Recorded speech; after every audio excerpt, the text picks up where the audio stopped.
자, 오늘 이야기는 박팀원의 전공 분야네요. 면식입니다. 네. 짜장면을 갖고 오셨어요. 네, 짜장면을 갖고 왔습니다. 북한에서도 짜장면이 인기 음식이라고 하더라고요. 그래서 제가 평양의 짜장면 3대 맛집을 제가 준비해 갖고 왔습니다.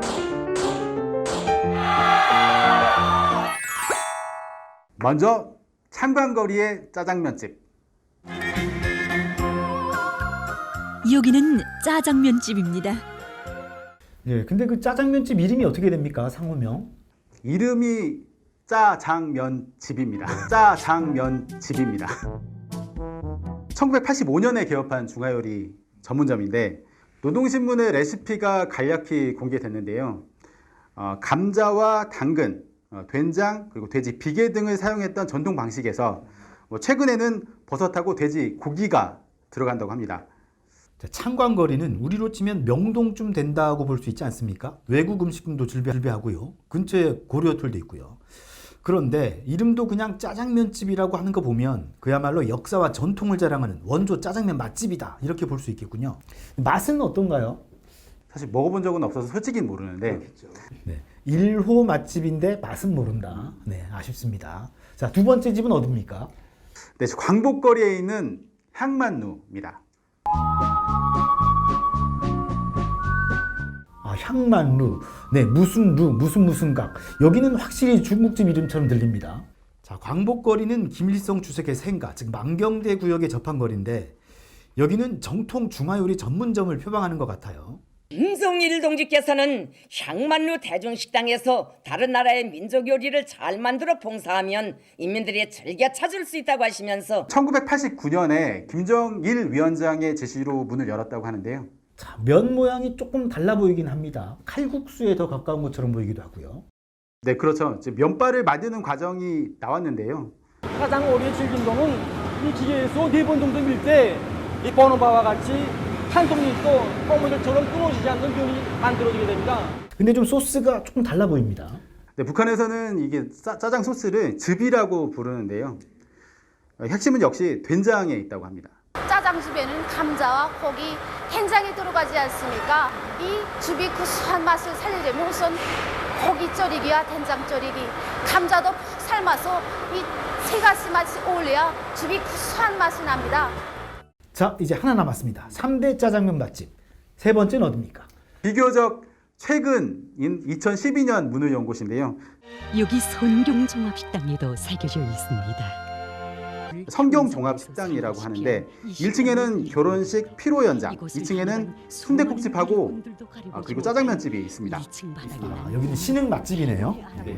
이 식당은 김정은 시대 새로 조성된 신흥 부촌이라고 할 수 있는데요. 창정거리에 있습니다. 고위직이나 부유층이 주로 여기서 결혼을 한다고 합니다. 경례하는 본스님께서는 완공을 앞둔 우리 식당에 몸소 찾아오셨습니다. 너무도 뜻밖이어서 우리 일꾼들은 작업복 차림 그대로 경례하는 원스님을 맞이하였습니다. 자, 김정은 위원장이 완공도 되기 전에 찾아간 곳이라면 꽤 맛이 있을 것 같은데 여기 짜장면은 어떻습니까? 여기 짜장면은 사실 모릅니다.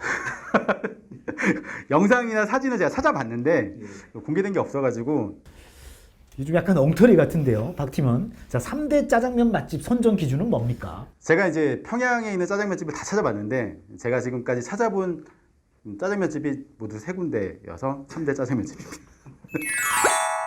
사실 우리가 오늘 점심에 짜장면을 먹고 왔지 않습니까? 먹고 왔죠.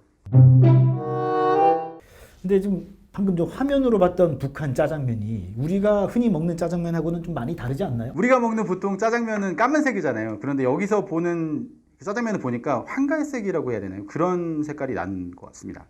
사실 짜장면은 엄밀히 말하면 자, 이름은 중국에서 왔지만 사실상 변형된 우리 음식이다 이렇게 말할 수도 있겠는데요.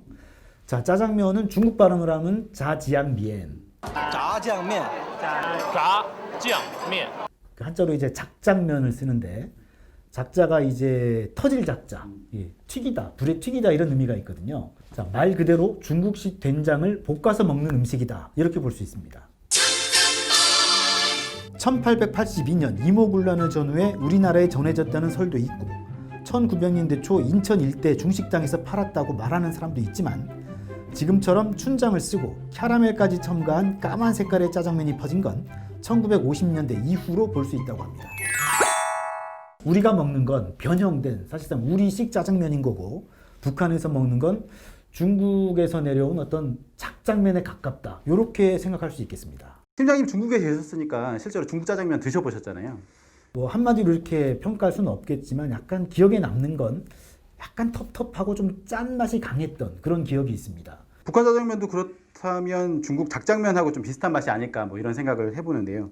자료 찾아보니까 예전에 우리나라 짜장면을 된장국수라고 불렀던 적이 있다고. 1961년 염상섭 소설에 인숙이는 쾌나미를 끌고 청요리집에 가서 된장국수를 두둑히 먹여가지고 나와서 라는 대목이 나오는데, 여기서 중국집을 청요리집, 그리고 짜장면을 된장국수라고 이렇게 불렸던 것으로 나와 있습니다. 자, 지금은 짜장면이 좀 서민 음식이다 이렇게 인식이 되고 있지만, 사실 저희가 어렸을 때만 해도 뭐 졸업식이나 이렇게 특별한 날 먹는 별식 아니었습니까? 그렇죠.